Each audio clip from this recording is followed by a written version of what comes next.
Quiero compartirte cómo trabajar con el libro Una perspectiva bíblica, Depresión 1, una perspectiva bíblica, manual de discipulado, enfrentando la depresión desde una perspectiva bíblica. Y en particular quiero mostrarte el capítulo número 14.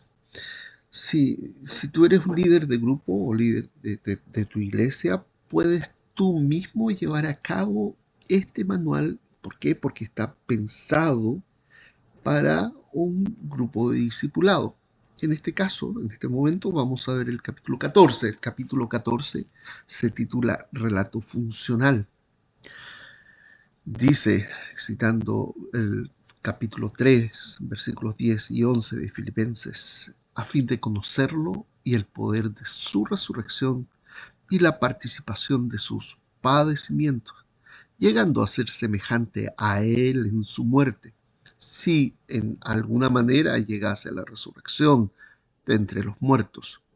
Luego está Romanos 8, 38 y 39, porque estoy seguro de que ni la muerte, ni la vida, ni ángeles, ni principados, ni potestades, ni lo presente, ni lo porvenir, ni lo alto, ni lo profundo, ni ninguna cosa creada nos podrá separar del amor de Dios que es en Cristo Jesús, Señor nuestro.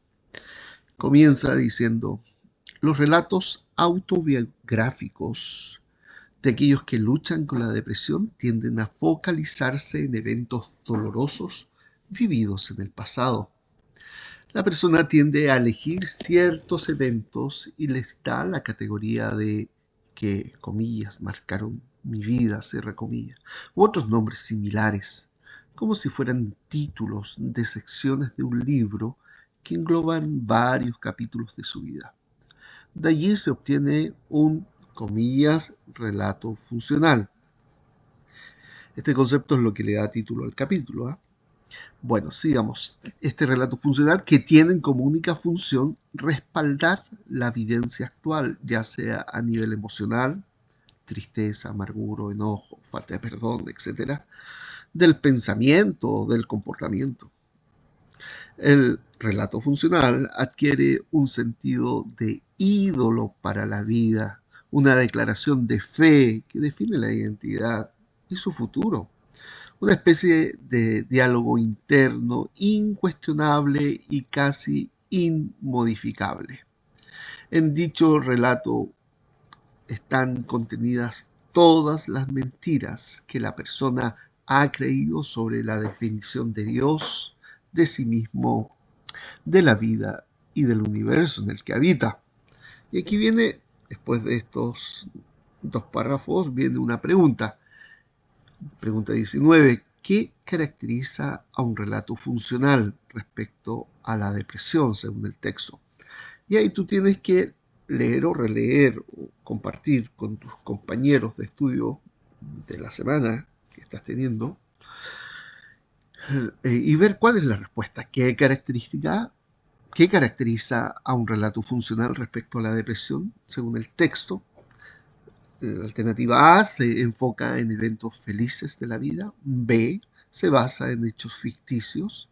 C se centra en eventos dolorosos del pasado. Y D se relaciona únicamente con la religión. Por supuesto, si te das cuenta, la respuesta es obvia. La letra C se centra en eventos dolorosos del pasado. Luego vienen tres preguntas más. ¿Qué función tiene el relato funcional en la vida de alguien que lucha con la depresión? A. Generar alegría y optimismo. B. Mantener emociones negativas y pensamientos autodestructivos. C. Promover la salud mental. D. Ayudar a olvidar eventos dolorosos. La alternativa correcta es la letra B. Mantener emociones negativas y pensamientos autodestructivos. Número 21. ¿Qué función adquiere el relato funcional de la persona según el texto? A. Definir su identidad y su futuro. B. Se convierte en una narrativa ficticia. C. No tiene función alguna. D. Se utiliza para fines de entretenimiento. La alternativa es la A. Define su identidad y futuro. Número 22. ¿Qué tipo de mentiras están contenidas en el relato funcional según el texto? A. Mentiras sobre eventos felices. B. Mentiras sobre la ciencia. C. Mentiras sobre la religión. D. Mentiras sobre Dios, la vida y uno mismo. La alternativa, la letra D. Mentiras sobre Dios, la vida y uno mismo. Continúa el manual. La única respuesta válida de Dios ante este relato funcional es la cruz de Cristo. Un ejemplo extremo que se puede dar de relato funcional es el caso de una mujer que fue víctima en su adolescencia de abuso sexual por parte de un amigo de su padre.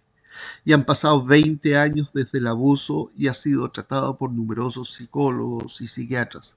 La mujer se aferra a contar la misma historia una y otra vez y ha creado su identidad a partir del abuso sufrido en su niñez, seleccionando el evento como si fuera un título de una sección de su vida y que ha involucrado varios capítulos. Por otra parte, al construir la identidad personal a partir del relato de la muerte y de la resurrección de Cristo, afectará el cómo ella cuenta su propia historia. En Cristo, el creyente ha muerto en él. Aplicándolo al caso de la niña abusada, aquella niña abusada no tiene forma de ser arreglada o reparada. La respuesta de Dios en la cruz de Cristo.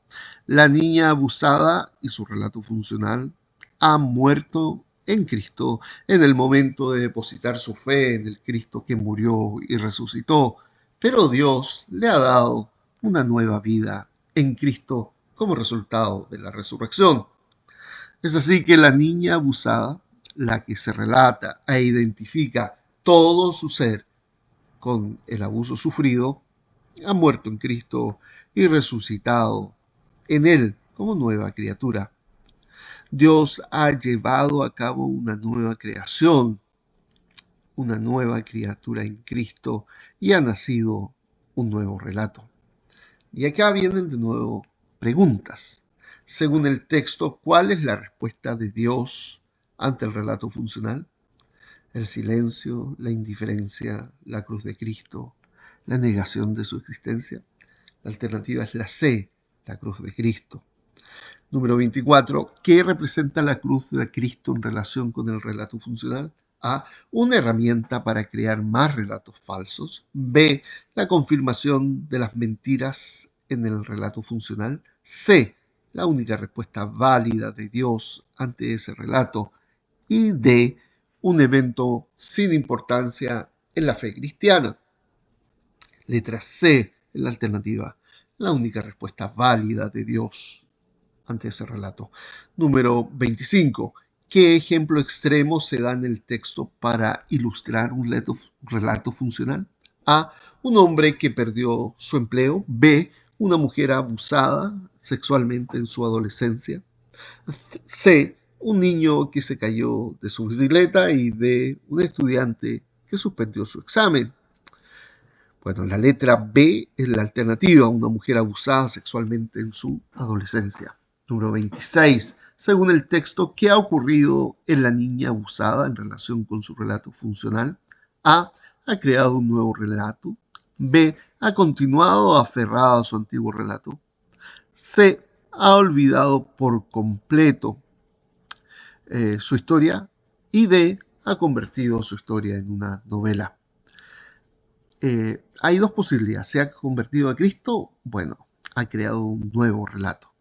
Si no se ha convertido a Cristo, la letra B es la alternativa. Ha continuado aferrada a su antiguo relato. En este caso, la pregunta 26, dependiendo de cuál es su decisión respecto a Cristo, es A, si lo ha aceptado, o B, si lo ha rechazado. Una de las cosas que la mujer, volviendo a la lectura, una de las cosas que la mujer ha de aprender es a relatarse desde esa nueva vida marcada por la resurrección. La resurrección a una nueva vida es el resultado del actuar de Dios, de lo que Dios ya ha hecho en Cristo. Pero el relatarse desde la resurrección sería un acto de obediencia en concordancia con lo que Dios ya ha hecho. La identidad personal, desde una mirada tradicional, es un proceso continuo de construcción y reconstrucción de relatos autobiográficos a lo largo de la vida, influenciado por diversos factores, incluyendo la cultura, la educación, la personalidad y las experiencias personales. Sin embargo, la resurrección de Cristo es el evento que tiene el poder de transformar la identidad personal, ya que representa una ruptura con el relato marcado por el pecado de otros, con el propio pecado o con la propia muerte, ya que la resurrección de Cristo implica un nuevo relato, un relato de vida, de esperanza y de redención. La resurrección es nuestra fuente de esperanza para enfrentar la vida como uno que ha resucitado desde el dolor y la muerte emocional. En este sentido, el relato de la resurrección ha de ser el punto de inicio sobre el cual comenzar nuestro propio relato autobiográfico, invitándonos a reflexionar sobre nuestras propias vidas y a considerar cómo Dios nos ha transformado, ha redimido y reconciliado consigo mismo. Además, la resurrección de Cristo nos desafía a disfrutar nuestra relación con Dios, de la paz y de la armonía que esta relación implica. La resurrección de Cristo se relaciona con la idea de la salvación y la reconciliación con Dios. La muerte y resurrección de Cristo son vistas como la liberación del pecado y la muerte y la posibilidad de una nueva vida en Cristo llena de consuelo y esperanza. Esta idea de la resurrección del creyente en Cristo ha de ser vista como un modelo para la construcción de relatos autobiográficos de la identidad personal. La resurrección nos invita a reflexionar sobre cómo nuestras propias faltas y errores, e incluso más, somos desafiados a asumir que nuestro viejo yo está clavado en la cruz.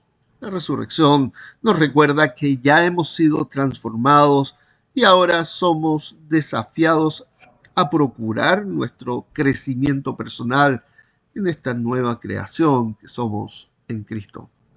Pregunta 27, nuevamente viene la sección de preguntas. ¿Qué se destaca en el texto como resultado de la resurrección de Cristo?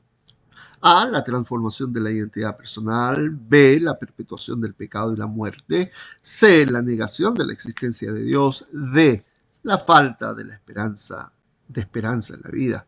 Letra A, en la alternativa, la transformación de la identidad personal. Número 28. ¿Qué invita a la resurrección de Cristo a las personas a relatarse? ¿Cómo invita la resurrección de Cristo a las personas a relatarse a sí mismas? A, como víctimas de la vida. B, desde la perspectiva de la resurrección y la nueva vida. C, sin tener en cuenta la identidad personal. D, desde un enfoque puramente secular. La alternativa es la B, desde la perspectiva de la resurrección y la nueva vida. Número 29. ¿Qué desafío plantea la resurrección de Cristo en relación con la identidad personal? A, disfrutar la relación con uno mismo. B, ignorar la transformación personal. C, reflexionar sobre las faltas y errores propios. D, evitar todo tipo de crecimiento personal. Entonces podemos decir que es la letra C, reflexionar sobre las faltas y errores propios, que plantea la resurrección de Cristo en relación con la identidad personal. Número 30. Según el texto, ¿qué representa la resurrección de Cristo en términos de identidad personal? Una confirmación del pecado y la muerte, una ruptura con el relato marcado por el pecado y la muerte, un relato basado en eventos felices, un modelo para crear relatos felices. En este caso, la alternativa es la letra B, una ruptura con el relato marcado por el pecado y la muerte. Continuamos con la lectura. Y acá viene el resumen del capítulo 14. En el capítulo 14 se explora el concepto de relato funcional en la construcción de las identidades autobiográficas, especialmente en personas que luchan con la depresión. Estos relatos suelen centrarse en eventos dolorosos del pasado, creando una narrativa que respalda las emociones, pensamientos y comportamientos actuales. Estos relatos funcionales se convierten en ídolos definidores de la identidad y del futuro. El relato funcional se contrasta con la respuesta de Dios, representada en la cruz de Cristo. La cruz desafía estos relatos al ofrecer una nueva vida en Cristo que va más allá de las limitaciones impuestas por eventos dolorosos. Se ilustra con el caso extremo de una mujer abusada sexualmente que se aferra a su historia como identidad. Pero la cruz de Cristo ofrece una muerte al viejo yo y una resurrección como nueva criatura. Se destaca la importancia de relatar la vida desde la resurrección de Cristo, marcando un acto de obediencia y concordancia con la transformación divina. La resurrección se presenta como la fuente de esperanza para superar el dolor y la muerte emocional, desafiando a vivir en una nueva creación en Cristo y a reflexionar sobre la redención y reconciliación con Dios. La resurrección se convierte en el punto de inicio para construir un relato autobiográfico. Y aquí vienen tres preguntas esenciales que se han de responder en el día de reunión que se tiene con el grupo de estudio. La primera pregunta: ¿qué me ha dicho Dios? Y si tú me dijeras, o yo te dijera, sería algo así como que mi identidad no está basada en los hechos dolorosos de mi vida. Y puedo mencionar hechos dolorosos, ya sea la muerte de mi padre, la muerte de mi madre, o la muerte de un hermano cuando tenía yo 6 o 7 años, justo en el momento del parto de mi madre. La identidad no está basada en mis hechos dolorosos. Eso me ha dicho Dios. ¿Qué voy a hacer con lo que Dios me ha dicho? Y esa es una segunda pregunta a contestar en el momento del estudio bíblico o del encuentro del grupo discipulado. ¿Qué voy a hacer? Bueno, voy a compartir esto, voy a hablar de esto, de la nueva identidad, del nuevo relato y de mis nuevas formas de pensar respecto a esto, que soy una nueva criatura en Cristo y que aún el niño que sufrió aquellas muertes está en la cruz. Entonces, ¿qué voy a hacer con lo que Dios me ha dicho? Voy a agradecerlo, voy a disfrutarlo. Y una tercera pregunta: ¿con quién compartiré lo que Dios me ha dicho? Con mi hermana, con mi esposa, con mis hijos y con todos aquellos que me quieran escuchar. Pero particularmente, se lo voy a decir de nuevo a mi esposa y a mis hijos. Luego, al siguiente día de estudio, aparece algo respecto a cada versículo, día 1, después del estudio. Y aquí viene un versículo, Filipenses capítulo 3, versículos 10 y 11. A fin de conocerle y el poder de su resurrección y la participación de sus padecimientos, llegando a ser semejante a él en su muerte, si en alguna manera llegase a la resurrección de entre los muertos. Y entonces cada día viene un versículo bíblico que tiene relación con el tema del capítulo que hemos estudiado en la sesión de grupo de estudio bíblico o de discipulado. Entonces, ¿qué me ha dicho Dios? ¿Qué me ha dicho? Que mi esperanza no está basada en este mundo, sino en la resurrección de Cristo. ¿Qué voy a hacer con lo que Dios me ha dicho?